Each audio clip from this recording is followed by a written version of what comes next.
In terms of allocation of resources, as we all know, resources like capital, labor, entrepreneur, and land are scarce. So, those resources must be allocated effectively so that everyone in the society can get benefit from it. In every country, it has different ways in allocating their resources. But what the best is actually when it contributes most to community well-being. Fulfilling the basic needs such as food, clothing, shelter, medical care and insurance is one of the main goals of an Islamic economy. And there is 3 levels of activities which social welfare can be promoted, which are necessities, conveniences and refinement. The necessities goods have more maslahah compared to the 2 goods. So, in conclusion, the producer should have produced more necessities good rather than conveniences and refinement goods. Profit is difference between total income and total cost of a company. Every business wants their profit at maximum level. Interests are not allowed in Islam but allows the profit.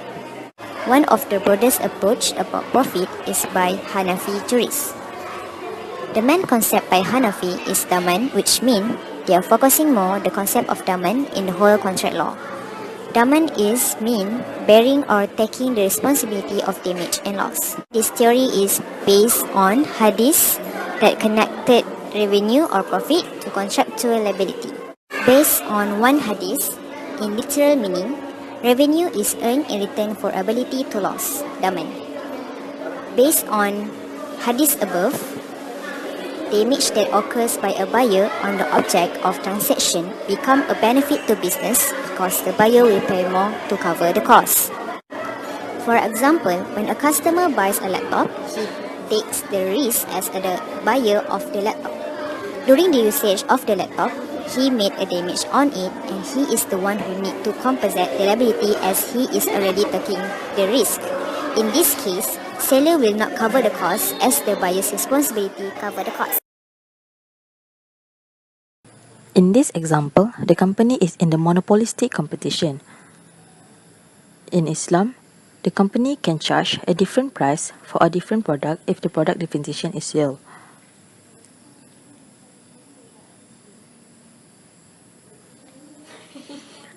However, deception and fraud are totally prohibited in Islam.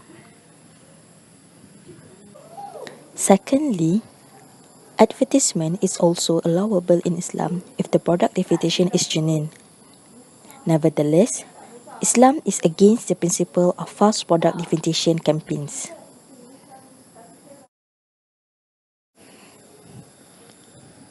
The other 2 markets are pure competition and monopoly market.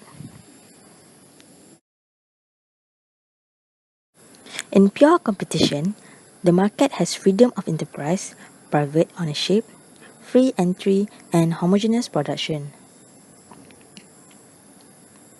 Firstly, the freedom of enterprise, ownership, and production is not absolute in Islam. A producer or seller must behave within the sacred code prescribed in the Quran and Sharia, the laws of Islam. Secondly, in a competitive market, the seller is a price taker.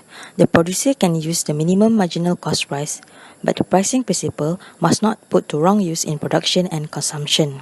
This is because we human, as the vicegerent of Allah, are the trustees and caretakers of those resources that Allah has blessed us with. Therefore, the producer or seller must account all the costs for pursuing those resources and must manage their waste properly at the right place.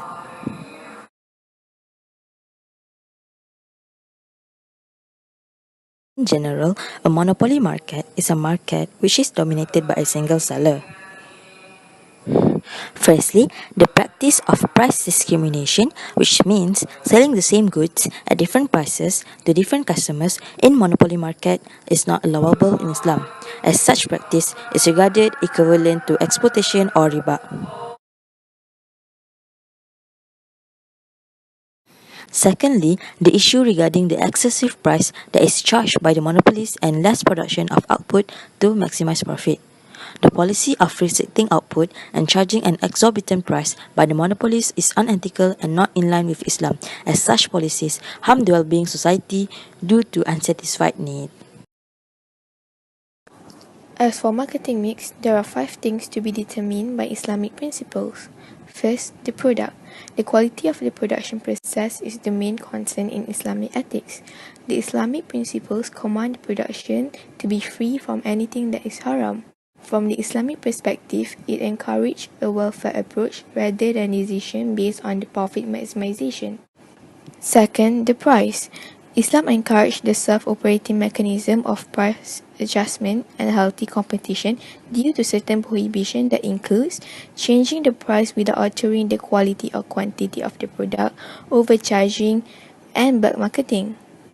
Thirdly, the promotion. Islam ensures the seller to reveal all known defects of the product. It prohibits the seller from falsely cover up the product.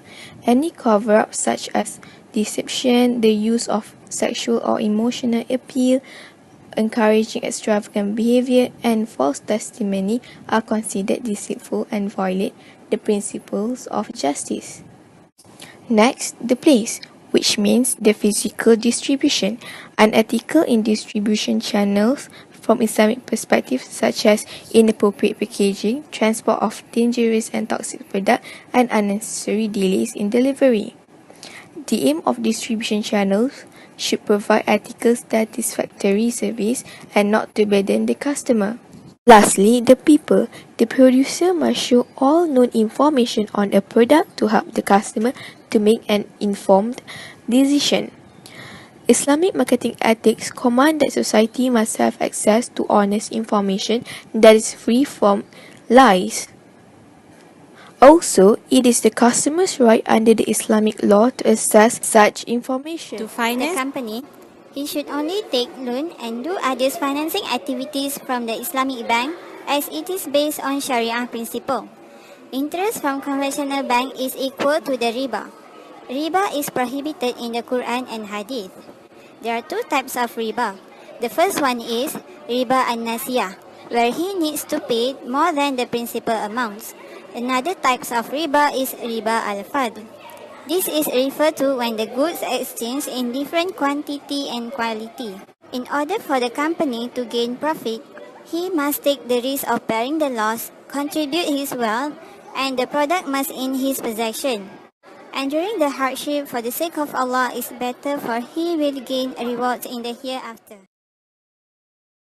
Being a profit maximization company, his intention must for attaining Allah's pleasure. It must be in compliance with Islamic justice. He must improve the welfare of the society.